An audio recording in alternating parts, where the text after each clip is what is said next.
Hello, all. Welcome back to What's On Tonight, a podcast with elaborate, quirky, and unpredictable conversations about TV, movies, and more. I'm Becky. And I'm Mandy. Y'all, we have the most specialist of treats tonight. With us, we have Bryan Parker, who is the supervising sound editor for the Pitt. We would like to say a big welcome to you, Bryan. Thank you so much for joining us. Oh, thank you for having me. We were talking just a little bit before we started recording, but we are very excited on having you. And we're going to let the cat out of the bag to tell you that we know very little about sound engineering, scoring, what it takes to do what you do. But that's also what's really exciting for us and our listeners who, if we had to guess, are also painfully ignorant on the topic. And it's just very exciting to hear from you and to get an understanding of how you and your team use sound to help make this show just even more phenomenal than it already is. So, Yeah, as I was saying to somebody earlier today, in my department, certainly, and I think in some other departments too, but definitely in my department, if we do everything just right, if we refine the sounds that we put in and we are very judicious and careful about the unwanted sounds that we take out of the dialogue, and we get everything just right after all those hours of work, it appears to the viewer that we did nothing at all. yeah. Oh, I like that. And that's very true. If we're successful, it seems like it all just happened on the day that way. It sounded like that in the room. That's what the camera picked up. That those great performances from the actors started off that way, and we shipped it straight to the viewers at home if we do our job well. Well, you are doing your job well. And that's actually kind of a nice segue into my first question, our first question here, because we're going to ask you before we get into your work on the Pit, like, how did you get into this profession? And that question is like really important to me because I grew up being a nerd. You know, Becky and I both we were nerds. We've been nerds our whole life. But my nerddom does not extend to sound, music. I just tried to write a song for a boyfriend when I was like 19 that I still cringe every time I think about it. What you do is almost like magic to me. Mm-hmm. And I think that it takes a very specific type of intelligence. So I'm really, really interested to know, like, how did you know that this was your passion? How did that come about? Yeah. Obviously, different folks have different paths toward it, and a lot of people answer that question different ways. Mine is pretty easy to answer. My first job when I was 14, I mean, other than like a paper route, my first job when I was 14 was doing sound and lights in a theater auditorium. Wow. Very cool. The first job I was setting up microphones for tap dance recitals and doing sound for the high school theater production. And there was a church who used our auditorium on Sundays while they were waiting for their church to be built in Ohio, where I grew up. And so, not that I've only ever had sound jobs because I've done other stuff, but I've taken stuff apart and been curious about the electronics of telephones and other sound devices. That's been a part of my curiosity and my nerdery from very early on. I've played some musical instruments. I played in orchestra and then band in school and so forth. What did you play? I played violin and then tuba and then sousaphone with a marching band when I was in high Oh, school. very cool. I played the French horn. Oh, nice. I played the clarinet very badly. And that's actually the heart of the question I guess I'm asking is, do you feel like your brain is hardwired? Like, do you think you lucked into it and it just became something that you found out you were pretty good at? Or do you have a brain? Because I did see that, like, already that you had played some instruments and that you have done a little bit of composing. Do you feel like that you are more of an engineering nerd, or are you a music nerd? Engineering. Do you think that the music is just like a byproduct of that? It's a separate lane. I was running soundboards before I started playing guitar and like writing my own songs and that whole thing.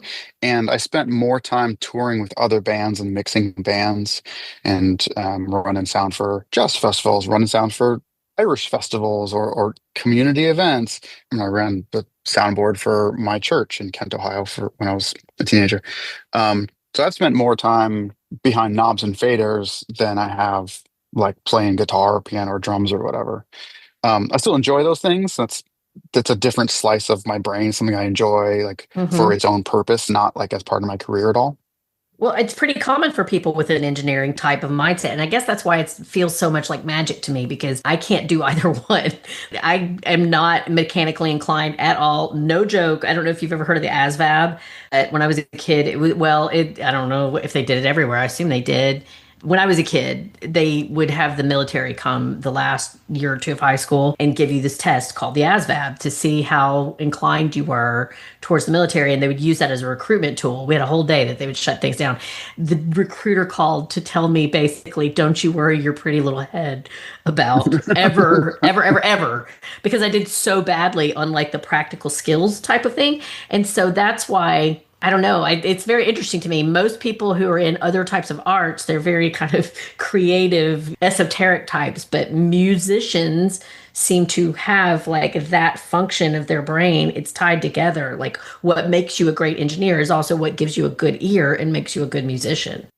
For some folks, yeah. Although I lived in Columbus, Ohio for, I don't know, 8 years or something, 10, I don't know. And in the community of musicians that in circles that I moved in there, fairly often I found myself providing some sort of technical or engineering support to creative people who are like, I want this to happen this way. How do we do that? And I'm like, But they don't okay. have the ability that you do, right? Okay. They like had a vision and just needed some help with some of the mechanics of how to get from here to there. And that's not just on the music side. I mean, I definitely recorded plenty of bands and mixed records and stuff then, but also like here's an artist who made like a half scale replica of the Pietà and covered it in disco ball mirrors and wanted it to spin slowly, but wasn't sure how to That's do very that. specific. Is that real? Yes, that's real. And like, so he needed help with like the gear ratio and choosing a motor and setting that whole thing up. And I'm Googling that as soon as we get off, by the way. I need to see that. um, who knows if it, I don't know if it ever exhibited or not. Ah, no, I think it did. That was an interesting time. I mean, you're familiar with Ghost Ship? You know what that was? Uh-uh. The movie? No, there was an artist's space, like artist loft kind of thing where a handful of artists lived and also displayed their work and had people there. And there was a fire in 2000, I don't know, 8 or 9, something like that. And this whole place burned and some people died and a bunch of people were injured and whatever. Oh, wow. And from that point forward, all these creative spaces either shut down or went Hmm. around, like places that were like marginal permitting kind of scenarios. Like I knew one in San Francisco, and the coldest night in my life I spent in Providence, Rhode Island, on the concrete floor of a warehouse in this like artist loft space, very similar. Well, I was on tour with my band, and all these like really creative like crucibles of creative effort just had to go away because of this terrible, terrible, terrible incident Oh. that made shockwaves through like city planning and enforcement of those of zoning and codes that are anyway. All that is to say that like in a community like that, in an artistic space like that where I lived in Columbus, I came across a lot of really creative folks who are way better musicians than me and very creative in ways that just need an extra little push to get their idea from like out of their head and into a physical space and needed a little technical bridge, you know. So it's I feel really blessed to be in the role that I am now, where my work as a sound supervisor, supervising sound editor, I help negotiate technical challenges a lot and bring forth ideas and creativity whenever the opportunity is there. And I get a nice blend between those two things. That's very cool. Yeah, that's going to tag. We've got some questions about that and how that all ties together here at the end. But before we move on to the second half of that question, the ghost ship thing, was that in Ohio or was that in California? That was in Northern California. I do know about that. That was awful. Yeah, that was really sad. It changed everything for a certain kind of artistic community that existed in a lot of cities across the country. That's really a shame. It Back when I is. was touring, we leaned on those kinds of spaces a lot, and Yeah. it really changed after that. Yeah, that's pretty heartbreaking. Well, so the second half of that question though is like how did you get into the pit? How did that happen? How did that process work? I worked with Terry Murphy. I've known producer Terry Murphy for years. Oh my God, I mean, 18 years or something socially. And we worked together on a pilot for John Wells that ended up getting completely changed around, never aired. It got retooled and became Rescue High Surf. And then Terry and I worked together on Mrs. Davis, which is on Peacock Yeah. and is your next great binge. It's 8 episodes. It has a perfect beginning and a perfect ending, and it has a perfect middle. I It's love wonderful. Betty Gilpin. I can't believe I never watched. Like, it was on my radar when it came out, and then Oh, I didn't watch it. I'm an advocate. So Terry and I worked together on that.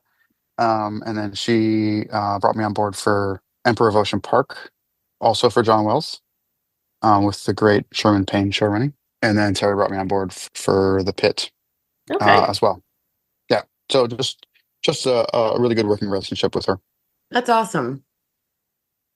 Well, one of the things we noticed early on in season one, and it was one of the biggest aha moments that we were trying to figure out, why is this so different than what we normally see on TV? And we figured out it's the lack of the, and I put in quotations, emotional music throughout the episode. And you've talked about the choice not to add music to the moments where other shows would use it to tell the viewer, this is how you should be feeling right now, which is amazing that you have pulled that off so successfully and so well that it's like, oh, it's just so well done. But can you walk us through what that creative process is like in those moments where you want to support the scene without losing that sense of reality? Yeah. If we take a step back and start from the goal, which is realism to a fault, largely, if we start from the goal of having our audience immersed with these healthcare workers and hopefully keeping pace with their decision making, keeping pace with their energy level in the moment, then as Terry Murphy pointed out during season one, if we emphasize some storylines more than others, we support some with music more than others, then it creates a focus on the storylines that have more musical support. But our viewer, we don't know. Our viewer might identify more with a different storyline that isn't getting the same emotional strings, right? Mm-hmm. The same, pulsing hi-hats indicating the importance of moving fast, the way that some other medical shows might do it, right? If it's all pretty tame, and there is some music in our show, in Right. the most dire cases, our composer Gavin Brivik has given us some very, very subtle but twisty tension kind of moments where someone's like life is on the line, basically. So there is some music in there. But for the majority of cases, as Terry points out, our audience might very well identify with this case or might not know anything about this case, depending on what kind of life stage that they're in. Are we dealing with a sick child? Are we dealing with a sick parent? Are we dealing with perimenopause? Are we dealing with what's the case in front of us? And if we don't project the emotion we expect them to feel, almost any of these kinds of cases, then we allow them to project their own emotion onto the ones that they find the most connection with and the ones that feel like they have the most gravity. Yeah. That's a point well taken. And what we do in the sound department instead is we increase the density as we push towards the trauma rooms so that all the little gaps in the dialogue, my sound effects editor, Josh Adeniji, cuts specific spotted backgrounds that tell their own little story into the 6 frames in between these words or the 12 frames in between this gap in someone's performance. It's the sound of the foot operated trash can lifting up and then the snap of gloves being taken off and thrown in and then the lid closing back down. So those get spaced out and timed into the gaps of the dialogue, something that happens off camera, or like a door opening, the sound of like a spray bottle and some wiping as environmental services takes care of one of the rooms off camera. All these little moments go into the show where they fit and where they don't step on the dialogue or step on the clarity of what our cast is saying. But we ramp up that density as their uncertainty or as their tension or as their urgency increases. So the soundscape is just denser and it feels thicker and it feels more nervous sometimes. And it ebbs and flows too. There's it comes and goes. It's not just a constant thing. So we achieve the sense of a very dense environment without just sounding like a really busy mall food court, or Yeah. without it sounding like Yeah. like a big muddy wall of noise, right? We're achieving individual moments and like hundreds and hundreds of them. So to dumb it down for us dum dums, so they film the scene and they give it to you. Are those moments already there? And then do you have the creative choice to decide what you're going to emphasize, de-emphasize, or is this a collaborative thing where at some point you sit down and you're talking to the directors and producers, the writers about this is what's going on, and you offer feedback to say, this is what I would like to emphasize in that moment? Is that a stupid question? No, not at all. I'll just back up 2 steps. They shoot the scene. It goes to the post-production department. Mm-hmm. So picture editors and assistant editors, and picture editor starts cutting, present it to that episode's director. The director gives notes, then their director's cut. Okay, cool. Cut. This scene. Let's move the scene. Let's just swap the order of these 2 scenes, or let's tighten up the timing of this. Let's make this more clear to our viewer by adding a line here, whatever. They make the choices they're going to make. And then once the episode is locked, the timeline is locked, like all the timing of all those decisions is finalized, then it comes to the sound department. I go to a spotting session with the showrunner, producers, sometimes the writer, not always, and picture editor, assistant editor, the whole post-production team. And we watch through the episode together. I clarify a bunch of items with Dr. Joe, medical technology, basically. It's terminology and how the technology works with Mm-hmm. Dr. Joe Sachs, and ask Scott Gemmell if he wants this to feel this way, if he wants us to feel, as an example, if he wants us to feel more distant when we're with this character in the room, more distant from the central hub activity than usual, or if we want to feel the tension and feel the activity and feel the nervousness, that the motion of all those people working, it's an emotion thing. Clarify all the stuff in the room together as we watch through the episode together, identify what all our storytelling goals are, and I suggest some ways that sound can help with those storytelling goals, make sure that I'm understanding what our goals are in line with everybody else's. Mm-hmm. And they'll correct me where I'm wrong, or tell me to go with my ideas if I think we've got it right. I asked Dr. Joe some questions about the difference between how a shoulder reduction sounds or a hip reduction, some cool gory stuff like Fun that. for everyday conversations. Sure. I type up a full set of notes for my team. I tell my team what to do. That's a dialogue editor, 2 sound effects editors, ADR editor, the loop group that I direct, and then our 2 mixers. I type up separate notes for all those people. They go do their thing. We start shooting ADR. We shoot loop group. I cue the ADR and loop group. I make cue sheets. Do you know what ADR is? Mm-mm. Okay. Additional dialogue recording is the dialogue lines that we record after shooting is finished. Okay. Gotcha. So the dialogue lines that we record audio only in the booth. So, maybe there was like a small pronunciation problem that we have to fix.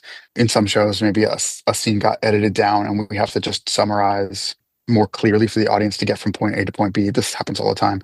Right. If there's a scene outside in the rain, then someone's lavalier gets like totally waterlogged and isn't usable. So you have to replace a whole scene of dialogue for technical reasons. Any number, just like 15 reasons why you would need to record dialogue without the cameras on. Mm-hmm. And so I make the cue sheets for those sessions. Then I go shoot those sessions again with Terry Murphy. She supervises those sessions too. Then we edit it all back together. I compare the work for my team and make sure that what they're doing is what I had in my head when I told them how to accomplish the goals that we collectively established. Mm-hmm. And I make sure that the sound effects and the Foley are playing well together. The difference between sound effects and Foley, for those who don't know, is sound effects generally are cut from libraries, or they could be custom recordings, but they're recorded as their own thing and then edited to picture. Whereas Foley is the act of performing the sound along with picture while recording audio. So footsteps are recorded or performed live to picture. Da-da, da-da, da-da, watching, waiting for cues. Oh, there's a scuff. To performed. It's generally for smaller objects, like you wouldn't drive a car onto the Foley stage and record it custom. You would edit that from pre-existing recordings, right? Do I have any props that I am allowed to show you in here? It looks like a fake hand back there on your mixing board. That no spoilers. Yeah, there's a fake hand. It was a But fake. I'm the not prop. Ladies shocked. and gentlemen, he is holding up a Well fake done. hand and clapping with it. Um, yeah, the props department is very cool about letting me borrow. I would be doing that all day, every day. I really, Even if that weren't my job, I'd be like, can I just take this home? yeah. One day we Yeah, have a dream of getting somebody from the sound or from the props department on specifically for the pit because it just like what yeah. they accomplish is insane. I would love to Fascinating. know about their organizational system and how they keep it all straight. Because Right? I'll give them a list of like, hey, I need an ET tube. I need a couple of fenestrated drapes, a couple of kidney basins. I need this specific thing. I'll send a list, and I'll get an email back like within an hour. Yep, they're on Terry's desk. So I don't know Wow. how they find all that stuff or like what the system is for keeping it all straight. I'm sure it's its own challenge for every show, but we have a lot of specialized equipment. I was going to say before we move on from this question that one of the things I think is a benefit of, and probably one of the reasons behind not wanting to overemphasize one scene over another is that it's very specific to this show that a lot of times you don't know which storylines are going to end up being these multi-episode arcs. And I imagine like if you were to do that, it would give things away. And that's one of the things that the show doesn't do. Like they No. want to kind of Yeah. keep you guessing about who's just going to get in and get out pretty quickly and what's going to end up being a massive crisis because that's reality in an ER situation. Yeah. I think it's one of the things that, I mean, completely outside the sound department, I think it's one of the things that our producers do incredibly well. I mean, just the whole conceit of having, somebody that's going to pop up as a major storyline in episode 6 is already in the waiting room in episode 2. And Right. as the camera pans past him, you can see him there. When we did our coverage of the first episode, Mandy and I were talking about how we scanned the waiting room. Yeah, for Like, season okay, 2. Yeah. or for season 2, I'm sorry. Like, who are we gonna see again? It's just like Yeah. because we didn't know that the first time, but now Yeah. it's like any of these people could become something major later on. Yeah. And this actually kind of ties into the next question, which is that one of the most standout moments the series has had so far was the honor walk. That's something that we talk a lot about, and everybody that we've interviewed, we've talked about that scene. Acting was amazing, but what was really unique was how quiet it was, with the exception of the sounds of the hospital. So, how do you work with that kind of silence when you're trying to keep a scene alive? Like, how do you use silence as a sound? In most cases, that ends up being about contrast. And I definitely had that conversation with plenty of filmmakers or showrunners. Hey, I'd like to add this sound in this scene, not because it gains us anything for this scene, but I think we're going to gain a lot from the moment we take it away and how it's going to Ah, feel Wow. to take it away. wow. So if memory serves, I mean, episode 8 is raw. Episode Mhm. 108 is raw for a number of reasons. If memory serves, we build up the activity of people waiting in the hall, just like spilling out into the hall from the room where Nick Bradley's parents are, and more people show up. More people show up. I think that we build the level of. I mean, I know, like it's not like bar wall, obviously, because they're like murmuring. They're all in mourning. But I think we build up the level of activity over the course of that episode, so that when it's actually time for the honor walk, I think he's on a portable ventilator. Mm-hmm. Yeah. And so then all that murmuring drops out, and it's just that rhythm and the steps as they go through. I don't remember for sure, but I don't think we ever even auditioned music there. It was always like, nope, this is just going to be what it is. There's some loop group. You know what loop group is? Mm-mm. You got to talk to us like we're 4-year-olds, man. Yeah. Loop group is a group of actors, voice actors that only work on the ADR stage. They're not on camera at all. They're just the voices in the Wow. background. I want That's that people's So job. career. I oh yeah. want that job. That's fascinating. And the pros, the people who are really good at it, have some amount of specialization, but they also have, a bunch of research, so they're ready for each new project or episode. And On our show, that means all medical jargon. So they'll play some casual stuff too, and they'll play patients and whatever. But they play a lot of nurses, like nurse patient pairs, in plenty of episodes of the bit. Like, okay, we're gonna get you set up in here. You're gonna be in room 13. Go ahead and get changed into a gown. Voices that are just happening in the background. And these are just voices in the background, right? Yeah, these as Robbie's walking by, you see a pair of people on camera. I have previously typed woman in purple pants and nurse right side of screen. Right. So I've prepped these cue sheets for our loop group, and we spend a whole day, 6 hours or something, I don't know, recording all of the voices for all the people in the background. Some of whom are specifics on camera, some of it's like a general recording of the sense of the room. Or if we go to chairs, the mood is obviously very different in chairs than it is in the hub, or North Quarter is a little bit calmer than the hub. I show them a map. Like I have a map of the pit. That That's one of actually our questions. segues great into our next question. So we saw when we were doing a deep dive into your work that you mentioned you have an actual map of the faux trauma center to help with your Yes. sound planning. So tell us how that works and how that's helped. In the first episode or two, I just asked for it. I was like, "Hey, I think if I'm right, we're closer to Dana's desk on this shot than in this other shot, right? Can I get a copy of the floor plan to make sure I've got the geography of this correct?" And they're like, "Oh, sure, we got plenty." Like all the picture editors have a map. I can't find mine. I used to have it right here. All the picture editors have one up, because sometimes you're like, okay, so wait, they're on South 17, so that means that oh yeah, they're right across from 21. So when that patient starts freaking out in 21, she'd be really, really loud in this shot. And then we cut to Robbie as he's starting to run towards it. She's going to be quieter in that shot. And we move towards the screen. Okay, cool. So all those mixed decisions are informed by the real geography of the set. Now we're very lucky, I should point out, we're very, very, very, very lucky that the floor plan of the set is the same as the floor plan of the fictional ED, right? Because Right. I've definitely worked on shows. Well, the show I did after season one of the Pit, I was like, man, that was so helpful. Hey, can I get a floor plan for the medical examiner's office or whatever on the next show that I did?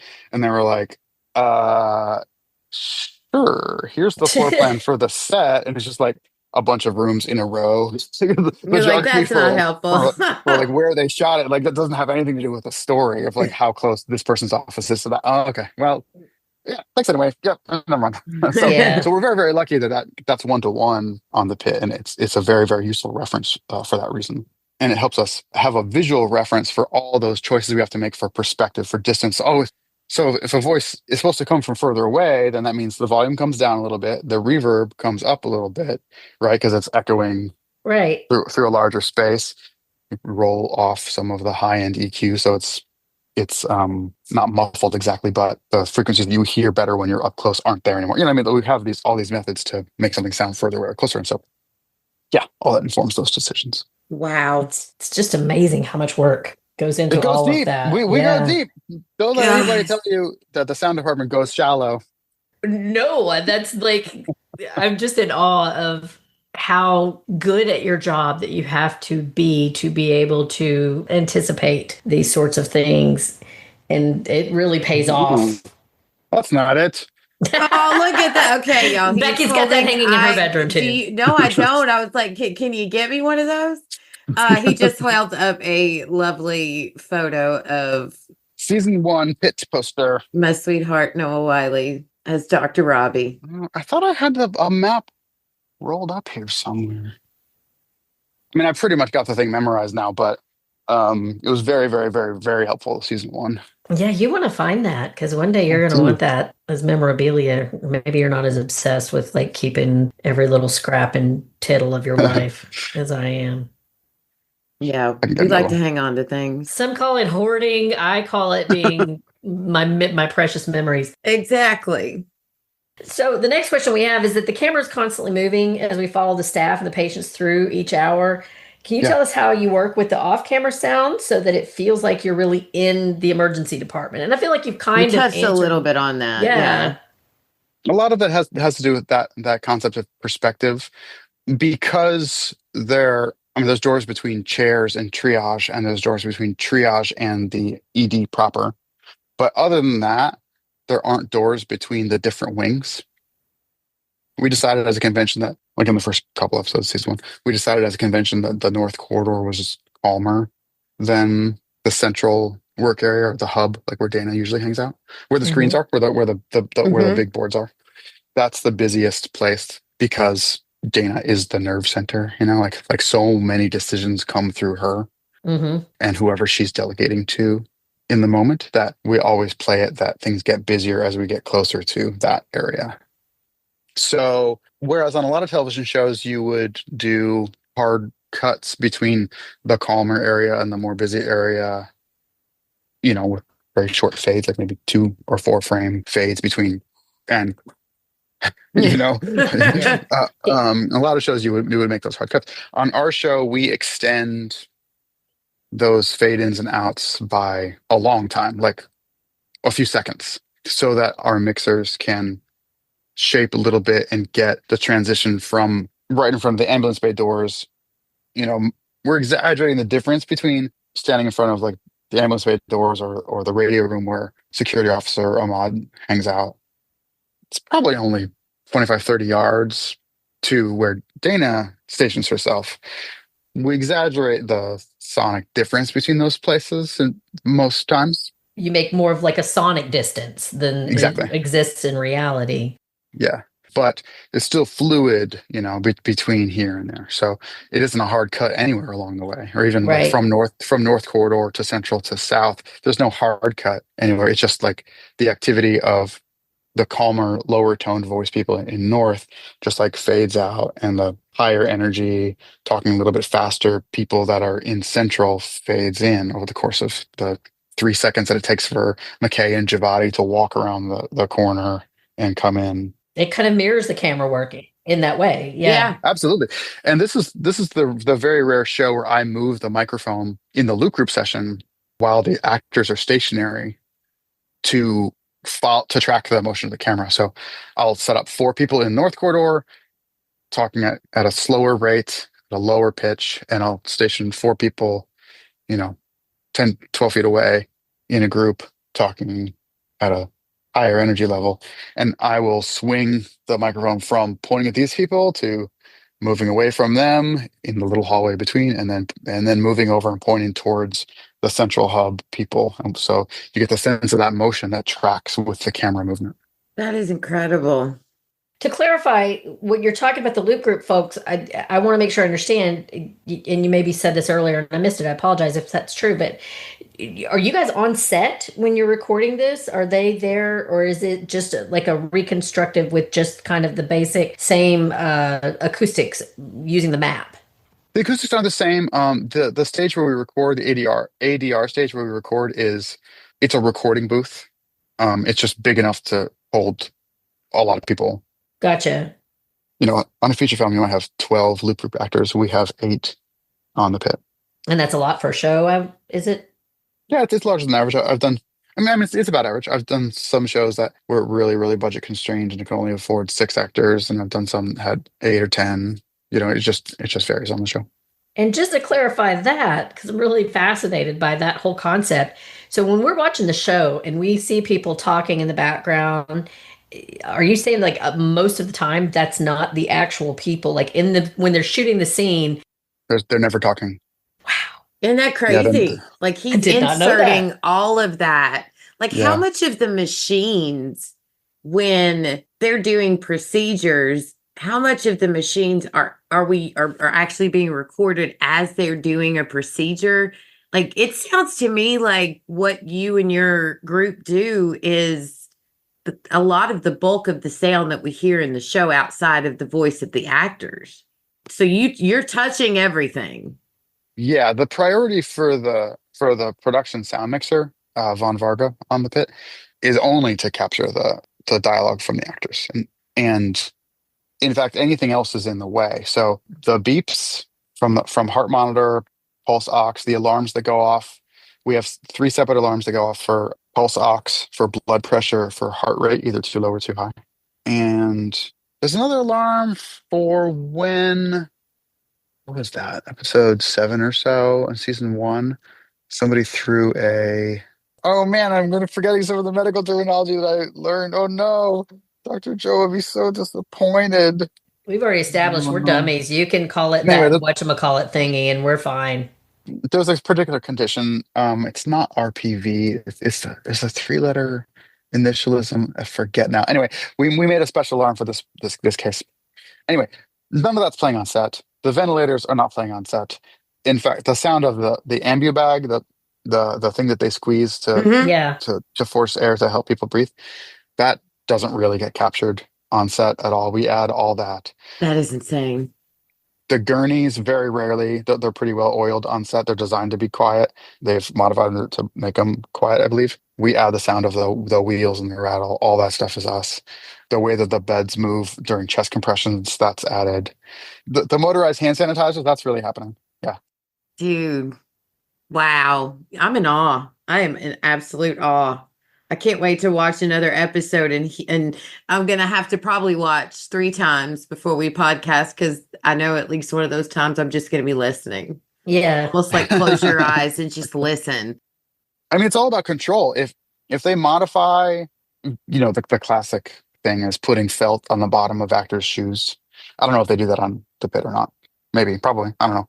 But it's a small, mostly invisible thing that people can do on movie sets to reduce the sound of the shoes. Like you're going to want the sound of those feet in there later, but priority one every day, all day is to record the dialogue as cleanly as you can. Right. It's easy to add the footsteps later, but not as easy to book an actor to come back and shoot their lines because there were footsteps all over. We'll Right. never do Yeah. that for footsteps, but you take my meaning. So how long does it take you to do this per episode on average? The whole sound job Yeah. takes my team 7 days of editorial and then 4 days of mixing it. That seems incredibly fast to me for the amazing work that you do. Thank you. I feel like we're moving pretty fast. Yeah. Yeah, that's a lot to get done. Wow. Yeah. I'm just still like absolutely amazed at how much of that you add into the story. Well done. Your whole team's doing great. Like, the medical instruments, we're adding in the little clamp of hemostats. Right. We're adding in, like rib spreaders and then the gore of like the meat scissors. Mandy's favorite. Ugh, Becky, I hate medical stuff. So I made her do Welcome to Dairy while the pit was on hiatus, and she's terrified of clowns. Last week, the maggots, that is literally my biggest fear in life. So, it's like you brought some friends. We just like to torture each other. Yes, that was, oh man, that was rough. And I know that we just keep saying that we're in awe, but it's just because we are we were already like aware of how much sound is in the background. It's just that we really had no idea that that is not being captured live in the moment. And this is all stuff that you have to be responsible for going back and layering in, and you just don't miss a beat. I mean, because it's never been obvious to us in any way, shape, or form that was movie magic and not what was being captured while they were filming. Yeah, and it's obvious. It's obvious how everyone that we've talked to who's worked on this show cares about it, but listening to you describe swinging the microphone, so you get that it's the transition that you're moving away from these people, just those details that some people might not bother with, but that actually make this show so much better. So I don't have a hat on, but if I did, I would tip it to you and your team because that is amazing. Thank and speaking of your team, we're actually have an interview scheduled with Gavin Brivik in a couple of weeks. Oh, great. To talk about his work on the show. So how much collaboration is involved between the two of you to blend the scoring and the sound? Is there a lot of overlap? How does that relationship work? So really, we enjoy seeing each other. We get along very well, but we don't collaborate that much, to be honest with you. We'll talk through some things during spotting, because because he comes to the same spotting session that I do with posting.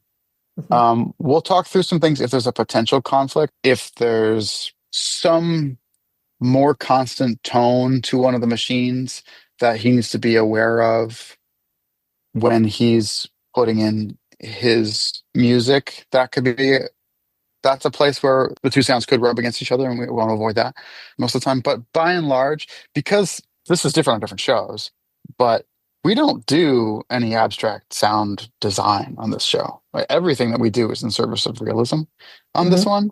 So some of the places in which on other shows, the line gets blurry between, sound effects, sound design, and music composition doesn't really exist because I'm not putting anything.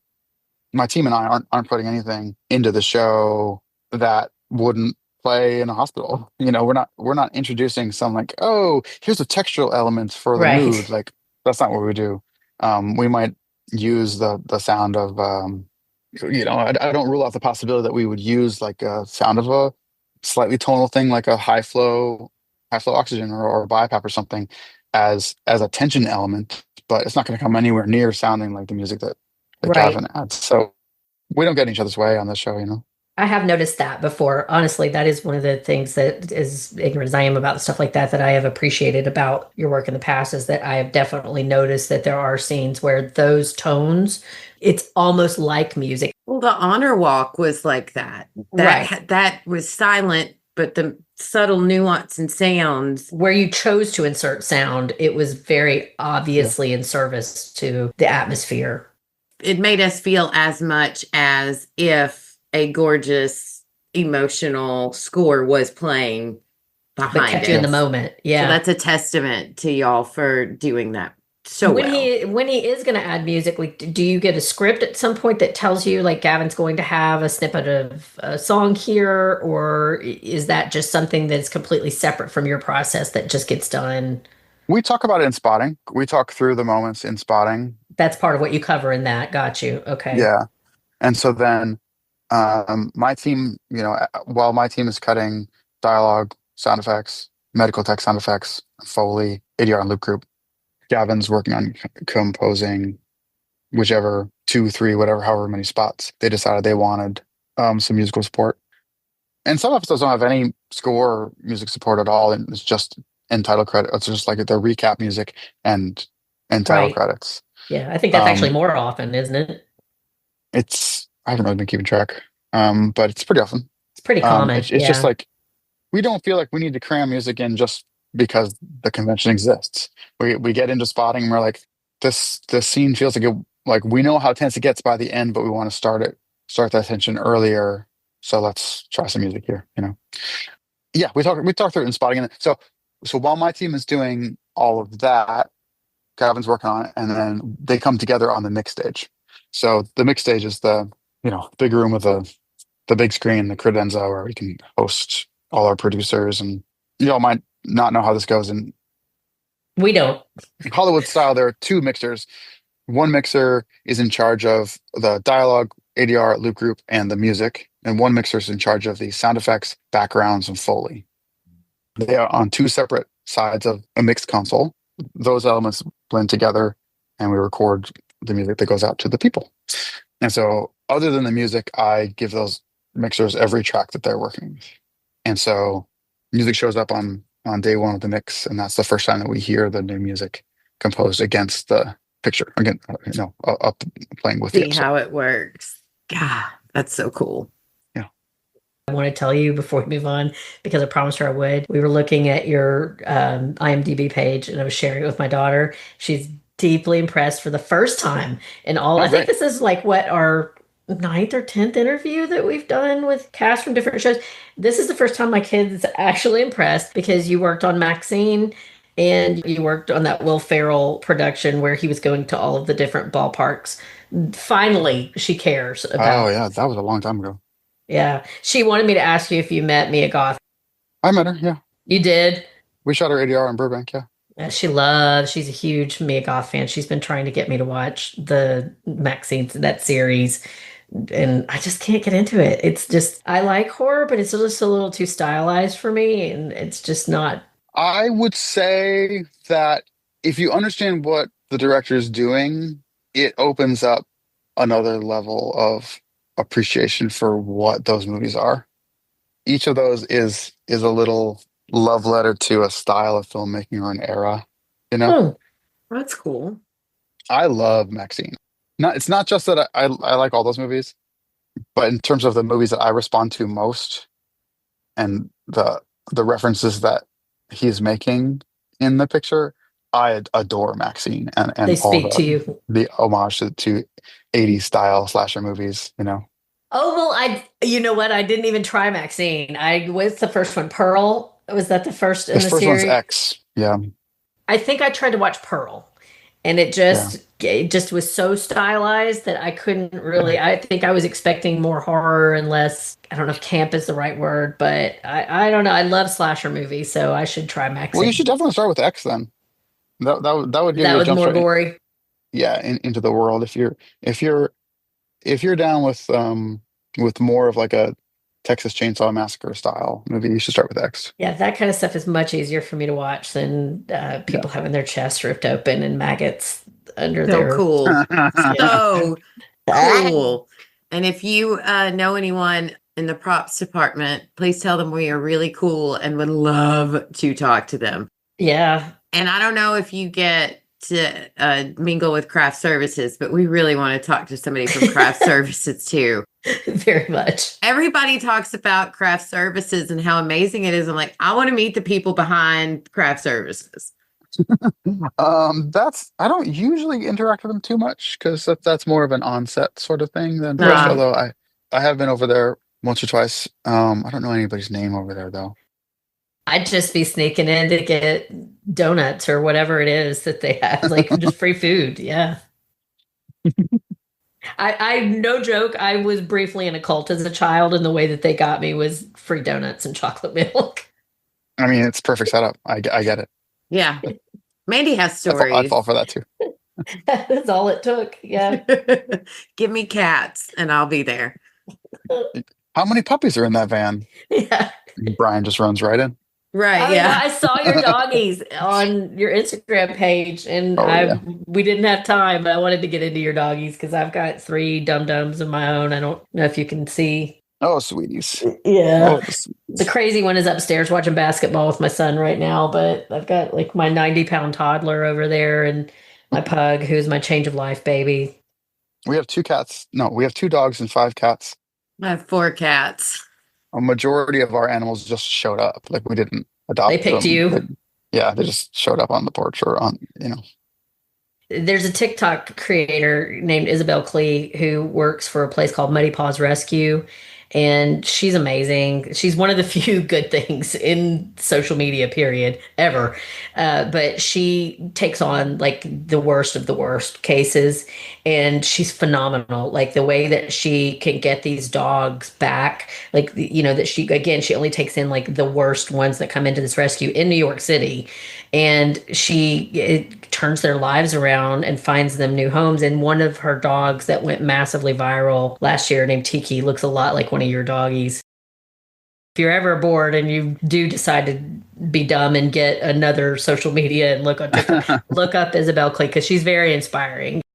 The little brown one or the big white one? The little brown one. Yeah, that dog just showed up at our back gate, Like, wiggled what's his way up? past the gate in the post. He was so thin, he just wiggled his way in the gap in our gate on March 9th, 2020, like right before the Right pandemic before shut the everything pandemic. down. And that's my dude, man. That's Tycho. He's my small Oh, guy. what's his name? Yeah. Tycho. Echo. Oh, I like that. Echo, like ECHO. Oh no, Tycho. Tycho, like Tycho Taiko. Bray. Like the Tycho drums. Oh, Like okay. I was thinking of I think he was an engineer, actually, I Tycho thought it was a Bray. toy. Yeah, I think it is a toy company. But either way, your doggies are very, very cute. And it's even Thank you. better knowing that you rescued them. Oh, those are my sweeties. My husband, for some reason, cats know that if they show up at his dumpster at work, we're going to save it. So we Many have, times now. yeah. Yeah. He texted me one day and was like, yeah, I did something. And I'm like, yeah, so you found another cat. We ended up, some of them we've found forever homes for, but a couple of them have stuck with us. And the last one we got, she had to have her back right leg amputated because she had a really bad. We found her at 6 months old, and she'd had that wound for a long time. Mm. Call her Finley because she's a brave warrior, and she's just the most precious thing on the planet. So That's not what Becky's saying when she like walks out of the room and comes back and Finley's eating her buffalo wings yeah, you can't leave food. I will say she's gotten better, but she stole many an item off of my plate. Yeah. Without me knowing. But I think it's because she scavenged for so long. Yeah. She's like, oh, there's food, I'm gonna get it. But I think food now that she insecurity. realizes she is in fact going to get fed several times a day, she's okay now. Yeah, Tycho doesn't care. Tycho's like remains a scammer. He's just like, yeah, I understand that my food bowl is full, but that doesn't mean that there's no chance that like cheese will fall off of the cutting board. Right. So why would I waste my time over there? Right. Right. Like I know what the good stuff is, and I'm gonna sit Yeah. here and wait for it. Yeah, they're smart. He's a born scammer. Yeah. And get you every time too. You're like, fine. Yeah, absolutely. Yeah. I'm feeding my dogs from my plate, yelling about how did you guys get so spoiled that you just think you're entitled, as I am hand feeding them like filet mignon and just whatever we be having. That's the only place I draw the line. I always mock it up to be an accident. It always only be like, So you can fool yourself, or you fooling the cat. Which one do you think you're fooling? It works. That's all it matters. Just like gently brush off a couple cheese crumbs onto the floor. Oh, how'd that happen? I don't know, honey. Look at that. That's awesome. Well, before we go, is there anywhere else listeners can find you? Are there any causes? I cannot speak today. Any causes, pages, or anything else that you want to tell us about? I am at Bryan Van Bryan. I used to have a van. Oh, that's awesome. I like initially I only used Instagram I was restoring a '69 Dodge van. Sweet. So what were you doing with that guy? I couldn't keep. I got too busy with work. I couldn't keep up with the rest, so I sold it. So anyway, it's Bryan Van Bryan on Instagram.com, and my company's Formosa Group, FORMOSA.